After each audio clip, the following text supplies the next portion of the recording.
साथियों, आज हम एक कविता जिसका शीर्षक है नूर मियाँ का सुरमा, रमाशंकर विद्रोही जी द्वारा रचित है, आज मैं उसका वाचन करूँगा।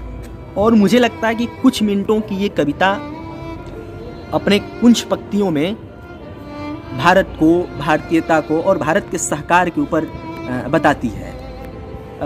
भारत का जो सहकार है वो यही है कि भारत के लोग एक दूसरे के प्रति भाईचारा के साथ रहें, न धर्म का द्वंद्व हो, न जाति का द्वंद्व हो। और भारत का सहकार ये भी है कि भारत के हम लोग अपनी जड़ों की तरफ लौटें। भारत जितना अपनी जड़ों की तरफ रहेगा, भारत के लोग जितना अपनी जड़ों की तरफ लौटेंगे, भारत उतना ही खुशहाल और समृद्ध होगा। तो कुछ इसी तरीके से मैंने इस कविता को समझा है, जिसका शीर्षक है नूर मियाँ का सुरमा। तो आज कोई विक्टोरिया छाप काजल लगाए या तो साध्वी रितंबर छाप अंजन, मगर असली देसी गाय के घी का सुरमा तो नूर मियाँ ही बनाते थे।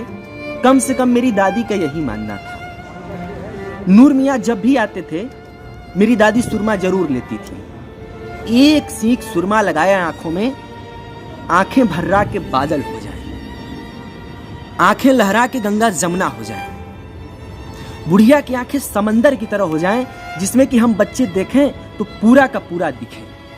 बड़ी दुआएं देती थी मेरी दादी नूर मियाँ को और नूर मियाँ के सुरमे को। कहती थी कि नूर मियाँ के सुरमा के बदौलत ही तो बुढ़ौती में पिटहनी बनी घूम रही हूँ, सुई में डोरा डाल लेती हूँ। तो मेरा जी कहता कि कहूँ कि री बुढ़िया, तू है सुकन्या और नूर मियाँ है च्यवन ऋषि।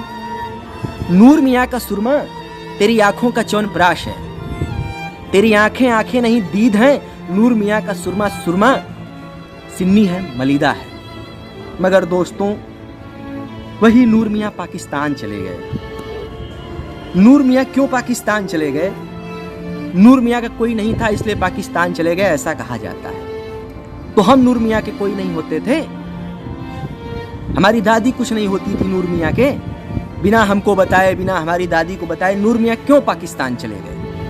अब न वो आंखें रहीं, न वो सुरमा रहे। मेरी दादी जिस घाट से आई थी उसी घाट गई, नदी पार से ब्याह कर आई थी, नदी उस पार जली। जब मैं अंतिम रूप से अपनी दादी की राख को नदी में फेंक रहा था तो मुझे ऐसा लगा कि ये नदी नदी नहीं, मेरी दादी की आंखें हैं। और ये राख नहीं, नूर मियाँ का सुरमा है। और इस तरीके से अंतिम बार मैंने अपनी दादी की आंखों में नूर मियाँ का सुरमा लगाया। धन्यवाद।